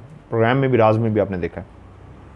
तो वो ऐसे ख्वाब में देख रही हैं, 2 हाथ हैं, काले स्याह खौफनाक भयानक से नाखूनों वाले हाथ आए हैं, और उसकी गर्दन को पकड़ा है और गर्दन को दबाना शुरू कर दिया है, और इस अंदाज में दबाना शुरू कर दिया है, सांस बंद होना शुरू हो गया है, और गर्दन पे नाखूनों की जो चूंचें अंदर घुस रही, वो जो नाखून की चूंच थी, हर नाखून की नोकें थी, वो उसकी गर्दन के अंदर घुस रहे थे, और हाथ इतना सख्ती से बंद होता जा रहा था कि नौरीन का सांस भी बंद हो रहा था और नाखून अंदर चुभते जा रहे थे। और वो ख्वाब में ये सब कुछ देख रही थी, और सांस इतना बंद होने लगा कि उसको लगा कि अब सांस लेना मुश्किल हो रहा है। तो उसी लम्हे उसकी नींद से आंख खुल गई, और जब उसकी नींद से आंख खुली तो आज पता लगा, आंख खुलते ही उसको पता लग गया, वो जो उसने ख्वाब देखा था वो सचमुच में हाथ अभी भी उसकी गर्दन के इर्द गिर्द मौजूद थे, और ना सिर्फ मौजूद थे, वो सारी सिचुएशन जिसमें उन हाथों ने उस गर्दन को दबोच लिया था और नाखून चुभ रहे थे, नोकें अंदर घुस रही थी, अभी जागने के बाद खुली आंखों से भी वो उन नोकों की चूंचें जो अंदर घुसती हुई जा रही थी महसूस कर सकती थी, खराश भी पड़ रही थी, और सांस लेना मुश्किल हो रहा था। वो जो कुछ उसने ख्वाब में देखा था वो हकीकत में भी वही हो रहा था। इसका मतलब है जो वो ख्वाब में देख रही थी वो सचमुच में भी हो रहा होता था। उसकी आंखें बंद होती थी, उस लम्हे वो लेटी होती थी, नींद में होती थी या आंखें बंद होती थी, लेकिन उसके इर्द गिर्द वैसा हो रहा होता था। जो मंजर आज वो ख्वाब में देख रही थी वही मंजर उसी लम्हे जब जब वो ख्वाब देख रही थी, उसी लम्हे जब जब ख्वाब में भी हाथ ऐसे बाहर आ रहे थे तो असल में भी हाथ बाहर इस तरह आ रहे थे। उसकी गर्दन में हाथ इस तरह लिपट रहे थे, ख्वाब में भी लिपट रहे थे, हकीकत में भी लिपट रहे थे। और जब आखिरी लम्हा सांस बंद होना शुरू हो गया, आंखें खुली, तो वही हाथ उसी जगह पे मौजूद थे और सांस बंद हो रही थी। वही तकलीफ जो ख्वाब में महसूस हो रही थी, अब वही जलन, वही तकलीफ असल में भी महसूस हो रही थी। और जब आंख खुल गई और ये अंदाज़ा हो गया ये कोई वहम नहीं, ख्वाब नहीं, हकीकत है, तो एकदम से मुंह से निकला अल्लाह। ये लफ्ज़ अल्लाह जैसे ही निकला तो उसको ऐसे लगा कि इसकी गिरफ्त, हाथों की गिरफ्त ढीली पड़ गई है, और जैसे ही थोड़ी सी ढीली पड़ी तो एक सांस आया हल्का सा, वो जो सांस बिल्कुल नहीं आ रहा था, दबा दबा सा निकला अल्लाह। तो वो जैसे ही हल्का सा ढीला हुआ तो वो जो हल्का सा निकला था अल्लाह, अब वो ज्यादा हुआ अल्लाह अल्लाह। और जैसे जैसे हाथ ढीला होता गया ऐसे चाबी सी थी अल्लाह का लफ्ज, वो जैसे ये चाबी लगाती थी अल्लाह, हाथ ढीला होता गया। तो बस एक विर्द सा शुरू हो गया अल्लाह, और हाथ खुलते गए और जैसे आए थे उसी अंदाज में वापस गायब हो गए। वो तेजी से उठी, जल्दी से छलांग मारी और भागती हुई वॉशरूम की तरफ गई। सामने शीशे के खड़ी हुई, उसको कुछ समझ नहीं आई और वो अल्लाह अल्लाह कहते हुई जब अंदर दाखिल हो गई तो खामोश हो गई। और जाते ही शीशे के सामने देखा तो बाकायदा तौर पे वहीं पे वो निशान चुभने के, जो अंदर नाखून घुसे थे, वो निशान इस जगह पे मौजूद थे। ये कोई वहम नहीं था, ये कोई ख्वाब नहीं था, हकीकत में उसकी गर्दन दबाई गई थी। गर्दन पे भी निशान थे, जलन थी, अभी भी शदीद जलन थी, और नाखून अंदर चुभे हुए अभी भी निशान मौजूद थे। जिस अंदाज में गर्दन को दबाया गया था, वो जलन और नाखून जो चुभोए गए थे अभी भी अपनी जगह पे मौजूद थे। उस मखलूक ने गर्दन दबाई थी और आज वो डर गई थी। उस मखलूक ने उसकी गर्दन दबाने की कोशिश की थी, और अगर वो अल्लाह का लफ्ज ना निकालती, अगर वो ख्वाब में ही रहती तो शायद वो उसको मार देते, क्योंकि वो जाग गई थी और उसके मुंह से अल्लाह निकल गया था, इसलिए वो मखलूक भी उसको छोड़ने पे मजबूर हो गई। बाथरूम में खड़े हुए वो ये बात सोच रही थी, अगर आज मेरी आंख ना खुलती तो क्या ये हाथ मुझे मार देते? और नींद की हालत में ही ख्वाब समझते समझते कि मैं ख्वाब देख रही हूं, मैं मर जाती। मेरी आंख खुल गई तो जो ख्वाब था वो असल में हो रहा था, अल्लाह निकला तो मैं बची, और अगर मैं ख्वाब में अल्लाह कह देती तो शायद ये मेरी जान छोड़ देते या ख्वाब में ही मुझे मार देते। वो अजीब सी सवालों से, बातों से उलझ रही थी और अपने उन जख्मों को देख रही थी और परेशान हो रही थी, और फिर ऊपर देखती थी। अंदर मन में एक बात कहती थी, मेरे मालिक तू मेरी हिफाजत फरमा। वो बाहर आई, उसी बेड के करीब आई, उसको दूर से खड़ी देख रही थी जहां अभी कुछ लम्हे पहले हाथ निकले थे और वहीं पे गायब हुए थे। चादर थी वहां पे। अगर किसी इंसान के, जानवर के, किसी के भी हाथ होते तो उस चादर को फाड़ के उसमें से निकलते। वो तो चादर अपनी जगह पे बिल्कुल ठीक थी। वो उन्हीं के हाथ थे जो दीवारों के भी आर पार गुजर जाते हैं, जो लकड़ी के आर पार भी गुजर जाते हैं, जो बेड के इस मैट्रेस से, इस लकड़ी के आर पार से गुजर के आए थे, उसकी गर्दन को दबा के वापस उसी जगह पे चले गए थे। वो खड़ी उस मंजर को देख रही थी और कांप रही थी, डर रही थी। वो घर के अंदर अकेली थी, बच्चे भी नहीं थे, और वो देख रही थी जो भी इस वक्त भी मौजूद है, जिसने मेरी गर्दन को दबाया है, जो कभी गुजरता है, कभी ठंडे हाथ लगाते हैं, कभी बाहर खिड़की से वो हाथ आते हैं और उनको कोई खींच लेता है, आज भी वो हाथ तो आए हैं। मैं नींद में थी, क्या हुआ? वो ताकत जो इन हाथों को खींचती थी, आज उसने क्यों नहीं इन हाथों को खींचा कि इन हाथों ने मेरी गर्दन ही दबा दी। वो फिर ख्वाब नहीं था जो उसने खिड़की के नीचे बैठ के सोते हुए देखा था कि हाथ आते हैं, पीछे खींच लेते हैं। शायद वो उस लम्हे भी जिसको ख्वाब समझती रही थी, हकीकत में भी वैसा ही हो रहा था। और जिनको वो उसने देखा था ऊपर मौजूद है, पूरा कबीला है, वो शादी में भी लेके गए। उन्होंने कहा था डरना मत, हिम्मत मत हारना। तो वो भी इसका मतलब है यहां पे आबाद है तो यहां पे एक नहीं, नेक और बद मौजूद हैं। नेगेटिव एनर्जी भी है, पॉजिटिव एनर्जी भी है। बहुत सारे ख्वाब उन्होंने मुझे बताए हैं, मेरी अभी उनसे तफसील से बात भी हो रही थी। उन्होंने जो भी वक्त वहां पे गुजारा है, आज तक वो कहती है मैंने किसी के साथ शेयर नहीं किया। मदर भाई आपकी कहानियां सुनती हूँ, बहुत ही पढ़ी लिखी है माशाल्लाह, बहुत ज़हीन है, अल्लाह ताला ने उनको हर नेमत अता की है, उनके लिए भी दुआ कीजिए। तो जब उनसे बात करते मुझे कहती है मदर भाई मैं ये दफन ही रहती बातें अंदर ही सीने में जो थी, तो आपको मैंने कहानी, अभी तो है कहानी, अभी मैं आपको सुनाता हूँ। तो मेरी उनसे बात हो रही तो कहती हैं आपसे कुछ पूछना भी है, तो इसलिए मैंने कहा मैं अपनी कहानी शेयर कर दूं, वरना मैं कभी अपनी कहानी शेयर ना करती। कहती मैंने बहुत से ख्वाब देखे, बहुत कुछ वहां पे देखा, बहुत कुछ महसूस किया, जहां पे कई दफ़ा मेरे उस नेगेटिव एनर्जी के असरात और नेगेटिव एनर्जी जो वहां पे मौजूद थी, उसने मेरे ऊपर इस तरह किया कि मैं डर भी गई, बुज़दिल भी हो गई, कमज़ोर भी पड़ गई, लेकिन फिर पॉजिटिव एनर्जी मुझे हिम्मत दे जाती। लेकिन इसलिए तो मैं आपको, नौरीन बहन आपको भी कहूँगा, इसलिए तो मैं प्रोग्राम करता हूँ आपके सवालात रूहानियत वाला जो मैं करता हूँ, जिसमें आपके सवालों को जवाब देता हूँ। मैं आपको नेगेटिव एनर्जी, पॉजिटिव एनर्जी को बताता हूँ। आपके अंदर भी हिम्मत आई, लोगों के अंदर भी हिम्मत आती है, इसी तरह हिम्मत आनी चाहिए। इसलिए तो मैं आपको सिखाता हूँ उस रूहानियत के प्रोग्राम में कि नेगेटिव एनर्जी से किस तरह फाइट करनी है, किस तरह लड़ना है। इसलिए तो आपको हिम्मत आई, इसलिए तो आपको हौसला आया। और इसी तरह ही करना है आपने। हौसला हिम्मत इसी तरह आती है नेगेटिव एनर्जी से लड़ने से। जो लोग लड़ रहे हैं नेगेटिव एनर्जी से, इसी तरह अपने अंदर हौसला पैदा करें। और हर प्रोग्राम जो आपका सवाल जो मैं करता हूं, एंड में सब देखा करें। हर दफ़ा इंशाल्लाह मैं आपको नेगेटिव एनर्जी और पॉजिटिव एनर्जी के बारे में बताया करूंगा। खैर, कहानी वहीं से वो कहती हैं, इन मखलूक़ात के साथ वक्त गुजारते गुजारते 9 साल हो गए। अब मेरे वालिदैन परेशान हो गए। अल्लाह ताला हर इंसान की मुसीबतों परेशानियों को दूर करे। यकीनन सी बात है, उनकी भी ख्वाहिश थी, तो नौरीन के वालिदैन की भी ख्वाहिश थी। एक धूम धड़क्के से शादी हुई थी, दोनों पढ़े लिखे ख़ानदान थे, लेकिन 6 महीने की बात 9 साल पे चली गई थी। तो नौरीन के वालिदैन जो उससे राब्ते में भी थे, लेकिन ये जानते थे बेटी रह रही है, उसके पास अपना घर भी है, खाना पीना हर शे अच्छी है। लोग रश्क कर रहे थे अब भी नौरीन पे कि शोहर बाहर है, कमाता है, कमा के भेजता है, अयाशी कर रही है, खाना पीना गाड़ी बंगला सब कुछ है। इनको किस चीज़ की परवाह? वो सिर्फ नौरीन ही थी जो जानती थी कि इन सब खुशियों की उसकी निगाह में कोई अहमियत नहीं थी। उसकी तो सबसे बड़ी खुशी उसका शोहर कामरान था। लोगों की नज़र में ये बाहर का पैसा, बाहर का सब कुछ था कि शोहर लंदन बैठा है, यूके बैठा है और बीवियाँ याशियाँ कर रही है, खा पी रही है, मौजें कर रही है, हर चीज़ है इनके पास।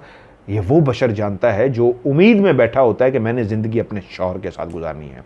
लोगों को रश्क आ रहा था, लेकिन इस मखलूक के साथ भी वो ज़िंदगी गुजार रही थी और तन्हाई भी काट रही थी कामरान के बगैर।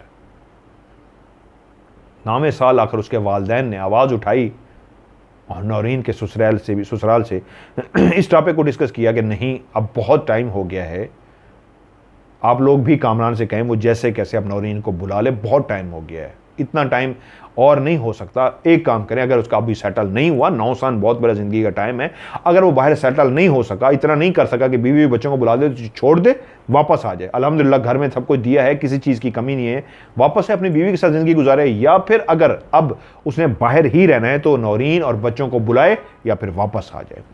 अब ये टॉपिक शुरू हुआ और इसको करते करते कहती हैं 10 साल हो गए और आखिरकार कामरान मान गया कि ठीक है, नौरीन और बच्चे यूके आ जाएं। बच्चों के लिए भी एक बहुत बड़ा खुशी का दिन था, नौरीन के लिए भी और नौरीन के माँ बाप के लिए भी, क्योंकि वो कहते थे कि अगर ये बच्चे इतने बड़े हो रहे हैं, फिर बाप का प्यार उनको मिल नहीं सका, बाप से दूर रहेंगे, तो फिर आप लोगों के कमाने का क्या फ़ायदा कि बच्चों को जो टाइम होता है बचपन का वो माँ बाप के बगैर बच्चे गुजार दें, तो ज़िंदगी का क्या फ़ायदा। माँ बाप के शदीद इसरार पे आखिर कामरान मान गया और जहाज़ में बैठ के नौरीन और उसके बच्चे यूके उतर गए। कामरान ने नौरीन को और अपने बच्चों को एयरपोर्ट पे वेलकम किया और जब लेके उनको घर के अंदर दाखिल हुआ तो नौरीन ने जब दरवाज़ा के अंदर से दाखिल होकर जो पहला मंजर देखा तो वहाँ पे एक और लड़की भी मौजूद थी जो उस घर का हिस्सा थी, जो उस घर में रहती थी। उसको देखते ही बीवी को फौरन एहसास हो गया कि ये लड़की जिस अंदाज में घर में मौजूद है, ये कोई काम करने वाली नहीं है, या तो कोई बीवी है या कोई दोस्त है। नौरीन ने बगैर कोई सवाल किए आंखें कामरान की तरफ इस तरह घुमाई कि आंखों में ही जो सवाल था वो समझ गया कामरान कि ये सवाल है कौन है ये। तो कामरान ने कहा, इसका ये नाम है, ये फ्लैट इसका है, ये घर इसका है, इसने किराए पे लिया हुआ है, मैं इसके साथ इस घर को शेयर करता हूं, तुम परेशान मत हो, कोई ऐसी बात नहीं, यूके में ऐसा चलता है, यहाँ पे शेयर में लोग रहते हैं, तो ये इसका घर है, मैं यहाँ पे रहता हूँ, तुम आके अपना सुकून से रहो, ये तुम्हें कोई प्रॉब्लम नहीं होगा। अच्छी तरीके से नौरीन उस लड़की से भी मिली और कमरे में शिफ्ट हो गई, लेकिन कुछ ही दिनों में उसको इतना अंदाज़ा हो गया कि उस लड़की का रहन सहन उठना बैठना इस अंदाज में इस घर में है कि वो इसके साथ रूम शेयर नहीं कर रहा, जैसे इस अंदाज में है कि बीवी के बगैर कोई भी किसी के साथ इस अंदाज में घर में नहीं रह सकता। लेकिन वो फिर भी नौरीन कहती है कि मैं कोशिश करी थी अवॉइड करूं उसको, उसका आमना सामना ना हो, मेरे दिल में शकूक व शुबात पैदा ना हो, मेरे दिल में कोई खौफ वहम पैदा ना हो, मैं अपने काम से काम रखूं, इसको अवॉइड करूं। लेकिन उसके शौहर का मुंह थोड़ा सा बना हुआ था, जैसे नौरीन के यूके आने पे उसको खुशी नहीं हुई थी, जैसे उसको लगता था कि उसको नहीं आना चाहिए था। 2 महीने उसने अपनी बीवी बच्चों को वहां पे रखा और उसने उसको कहा मैं तुम्हें इसलिए नहीं बुला पा रहा था कि मुझे बुरा लगता है, मैं खुद किसी के साथ शेरे में रह रहा हूं और तुम्हें मैंने बुला लिया है, तुम अभी पाकिस्तान वापस जाओ, मैं अपना घर लेकर तुम्हें जल्द ही बुला लूंगा। लेकिन नौरीन कपड़ों की अलमारी के अंदर कपड़े ठीक करते हुए उस डॉक्यूमेंट्स को देख चुकी थी जिस कागज के अंदर लिखा हुआ था कि इस घर में रहने वाली लड़की कोई और नहीं, कामरान की बीवी है और कामरान ने उससे शादी की हुई है। और कामरान ने ये जो लफ्ज़ कहा था कि ये घर उस लड़की का है, मैं उसके साथ रह रहा हूं, वो झूठ बोल रहा था। ये घर कामरान ने ही रेंट पे लिया था, कामरान के ही नाम पे रेंट पे था और उस लड़की से उसने शादी की हुई थी। और जब उसको भेज रहा था पाकिस्तान ये कह के कि तुम जाओ और मैं तुम्हें बुला लूँगा, तो उसने उसको कहा कि मैं वो कागज़ देख चुकी हूँ और उस राज से पर्दा उठ चुका है कि ये घर तुम्हारा है, तुमने लिया हुआ है और ये तुम्हारी बीवी है। तो कामरान ने कहा अगर तुम्हें ये राज पता लग गया है तो फिर भी एक बात याद रखना कि तुम्हारा नुकसान होगा, मेरा नहीं। मैं तुम्हें पाकिस्तान भेज रहा हूँ, लेकिन इसके बाद एक और घर लूँगा, तुम्हें उसमें रखूँगा। ठीक है, तुम्हें पता लग गया और मेरी बीवी है, तुम अगर अपने काम से काम रखो तो तुम्हें कोई प्रॉब्लम नहीं होगा। पाकिस्तान जाके ये बात किसी को बताओगी तो याद रखना मैं तुम्हें तलाक भी दे सकता हूँ और घर तुम्हारा टूटेगा। मैं यहाँ पे सेट हो चुका हूँ, तुम्हारा ही नुकसान होगा। इसलिए बेहतर यही है खामोशी से जाओ, बगैर किसी से कोई बात कहे यही जाके बताओ कि हम मिलने के लिए गए थे, अब वो हमारे लिए अलग घर ले रहा है और हम वापस चले जाएंगे। एक अच्छी बीवी होने का सबूत देते हुए वो वहाँ से रवाना हुई, पाकिस्तान पहुँच गई और बगैर किसी को कुछ बताए उसी तरह कहा जिस तरह कामरान ने ही कहा था और किसी को महसूस तक नहीं होने दिया कि कामरान ने वहाँ पर शादी की हुई है। कुछ अरसे बाद कामरान ने फिर उसको बुला लिया। जब वो अपने बच्चों के साथ उस घर में दाखिल हुई तो आज तब्दीली सिर्फ ये थी कि इस घर में कामरान था, नौरीन थी, बच्चे थे। वो जो बीवी जो उसके साथ पहले रहती थी, कामरान उसको कहीं और शिफ्ट कर चुका था। अब वो इस घर में रह तो रही थी, कामरान भी इस घर में आता था, खाना वगैरह उस बीवी के घर खाता था, कभी कभी आ जाता था और ऐसा बेगाना अनजाना बन के आता था जैसे ना इन बच्चों का बाप हो ना नौरीन का वो शौहर हो। इनके बीच में कोई भी ऐसा रिश्ता नहीं था जिसको मियाँ बीवी का रिश्ता कह सके, सिवाय इसके कि वो बुला चुका था माँ बाप को, क्योंकि वो बताना नहीं चाहता था। उसके माँ बाप जो शेखोपुरा में रहते थे उनसे छुपाने के लिए, उसको बहाना नहीं बनाना चाहता था, इसलिए उसने नौरीन को दोबारा वहाँ यूके बुला लिया था कि माँ बाप यही समझे कि कामरान अपनी बीवी बच्चों को बुला चुका है। लेकिन कहानी ये थी कामरान किसी और से शादी कर चुका था और इसको इसलिए बुलाया था कि ठीक है यहाँ रहना है तो रहो, लेकिन इस राज से पर्दा ना उठे कि मैं शादीशुदा हूँ। नौरीन ने कुछ अरसा तो इस तरह गुजारा कि शौहर के होते हुए भी उसका शौहर उसका नहीं था, वो मियाँ बीवी अब नहीं थे। तो उसने कहा बेहतर यही है कि मुझे कोई जॉब कर लेनी चाहिए, मैं पढ़ी लिखी हूँ, जॉब कर सकती हूँ, मैंने बच्चों के लिए तो कुछ करना है, वो तो बच्चों का बाप भी नहीं बन रहा। नौरीन ने वहीं पे जॉब करनी शुरू कर दी। नौरीन जॉब करती रही, माँ और बाप बन के जिस तरह पाकिस्तान में उनको पालती थी, अब वो इस घर के अंदर भी उनको पाल रही थी, सरपरस्ती कर रही थी, जॉब कर रही थी। शौहर से उसका बहुत कम आमना सामना होता था, लेकिन काफ़ी टाइम गुजरने के बाद एक कागज़ उसके घर के अंदर आया जिस कागज़ के अंदर लिखा था कि कामरान मैं तुम्हें छोड़ रहा हूँ, तलाक दे रहा हूँ। कागज़ उसके सामने था और उस कागज़ को देखी जा रही थी और हैरान होकर सोची जा रही थी कि कामरान मैंने तो तुम्हें कोई शिकायत भी नहीं की, गिला भी नहीं किया, मैंने तो कभी तुम्हें कभी कुछ कहा भी नहीं, उस औरत के ऊपर भी नहीं कहा, तुमसे झगड़ी भी नहीं, इस खौफ से कि ठीक है मुझे बच्चों के लिए जीना है, शौहर तो शादी कर ही चुका है तो मैंने कंप्रोमाइज़ कर लिया। कोई एक गिला मेरा बताओ जो मैंने तुमसे कहा हो, मेरी एक लड़ाई बताओ जो मैंने तुमसे की हो। मैं तो खामोश इसलिए थी कम से कम बच्चों के ऊपर बाप का साया तो है, जब घर टूट जाएगा तो इन बच्चों का बाप इनके साथ नहीं रहेगा, मैं खुद कमा रही हूँ, मेरा शौहर नहीं बना ना बने, कम से कम इस रिश्ते के जुड़े होने से, बेशक हम दोनों के बीच में मियाँ बीवी का रिश्ता नहीं है, इस रिश्ते के जुड़े होने से इतना तो है कि बच्चों का बाप उनके साथ है। कभी उस औरत पे बात नहीं की, कभी झगड़ा नहीं, कभी गिला नहीं, कुछ नहीं किया। तो फिर ये कागज़ भी भिजवा दिया। एक झूठा एक भरम था कि मियाँ बीवी हैं, वो भी तोड़ दिया। यकीनन उस लड़की ने कहा होगा बेशक तुम उसके शौहर नहीं हो, उसके पास नहीं जाते, लेकिन फिर भी मुझे गवारा नहीं है कि तुम उसको बीवी रखो, तलाक दो उसको। और कामरान ने उसको तलाक दे दी। आज उन्होंने मुझसे आखिर में पूछा मज़हर भाई मेरा आपसे सवाल यह, मैंने आपको कहानी भी सुना दी, कहाँ एक उस मखलूक से लड़ती रही और कहाँ गई और जाते ही ये सामने हुआ, मुझे किस चीज़ की सज़ा मिली है। क्या वो जो रश्क आता था लोगों को मेरी शादी पे, उसकी नज़र खा गई है, नज़र बद खा गई है, या कुछ और है? तो मैंने उनको कहा है तस्वीरें वगैरह भेजे, मैं आपका उन्हें भेज दिए, चेक करके मैं आपको बताता हूं। लेकिन एक बात जो मैंने कहा था इस कहानी में सबक भी है, मैं एंड में बताता हूं, वो ये है, मैंने आपको शुरू में एक बात कही थी, नहीं सॉरी शुरू में नहीं कही, एक अमूमन एक बात कहता हूं आपसे, नजरे बद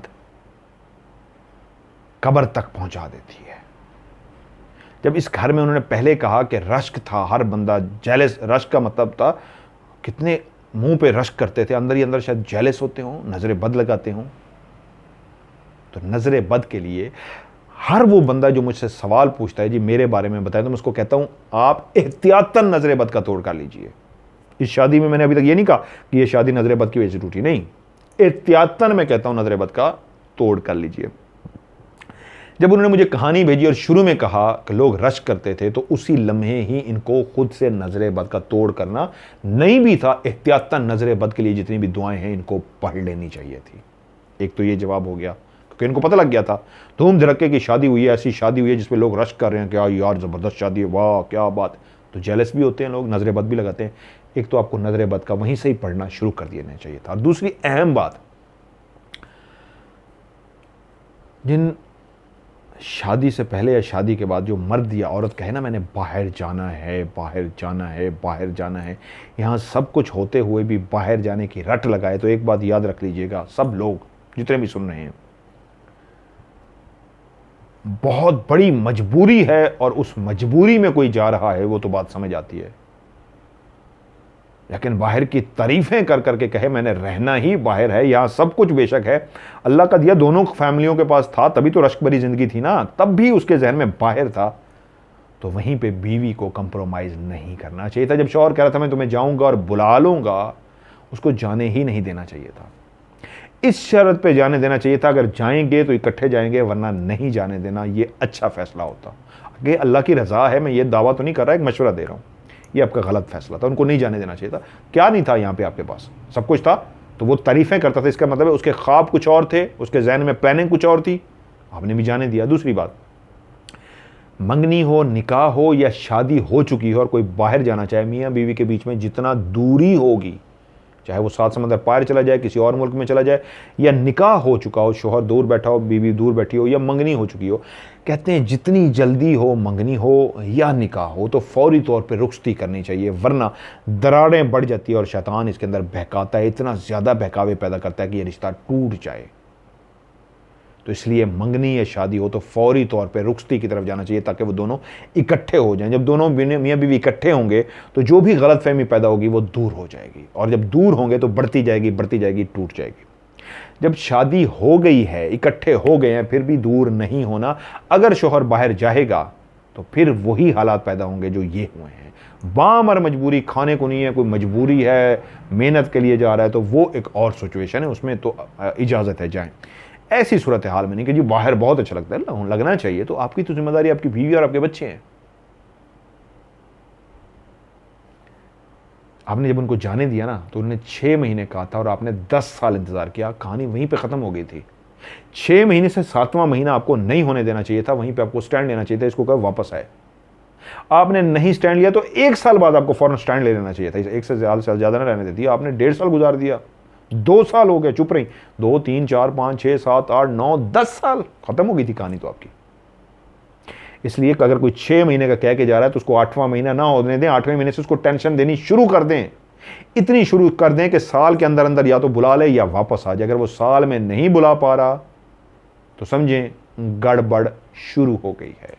उस हालात को मैंने पहले एक्सप्लेन कर दिया, जहाँ पे रोजी के लिए जाते हैं, मेहनत मजदूरी के लिए जाते हैं, यहाँ पे वसीला नहीं है, वसीले के लिए किए, वो सिचुएशन और है। जहाँ पे जी बाहर है तो वहाँ पे 6 महीने इनफ, नहीं तो साथ में जीना हराम कर दे, नहीं तो कहे आर या पार करो, ख़त्म। बाकी अल्लाह की रज़ा होती है, मैं इस पर ज़्यादा नहीं बोलता। आपको बाकी नौरीन बहन मेरी इंशाल्लाह मैंने आपसे डिटेल आपकी ले ली है, आपको मैं तफसील से इंशाल्लाह सारा मैं फ़ोन कॉल करके बताता हूँ। ये थी जी आज की कहानी जो मुझे उन्होंने भेजी, और उनकी एज इट इज़ कहानी मैंने आपको सुना दी। आप लोग भी अपनी कहानी सुनाना चाहते हैं तो हॉरर स्टोरीज़ के अंदर मेरा व्हाट्सअप नंबर है +92 313 6655 +9231366500। मैं रिपीट कर देता हूं, +9231366500। और पाकिस्तान वाले जो हैं डायरेक्ट नंबर मिलाएंगे 0313665500। आप कहानी वॉइस मैसेज करें मुझे या लिख के भेजें। अगर वॉइस मैसेज करें तो कोशिश करें एक ही लंबा वॉइस मैसेज हो, और कोई बात भूल जाए तो उसके लिए बाद में मैसेज कर दें, लेकिन उसको डिलीट फाइल को तब तक नहीं करना जब तक आपकी कहानी प्रोग्राम में शामिल ना हो जाए। वॉइस मैसेज करें या लिख के भेजें, उर्दू में, इंग्लिश में या रोमन में, लफ्ज नीचे स्टोरी STORY या कहानी लाजमी एंड पे जो आखिरी लफ्ज लिखा होना चाहिए आपके मैसेज के नीचे, सबसे आखिरी मैसेज होना चाहिए स्टोरी लिखा हुआ या कहानी लिखा हुआ। इंशाल्लाह उसको मैं प्रोग्राम में शामिल करूंगा। तो आज के प्रोग्राम से मदर मलिक को दीजिए इजाजत। अपना ढेर सारा ख्याल रखिएगा। खुदा हाफिज़।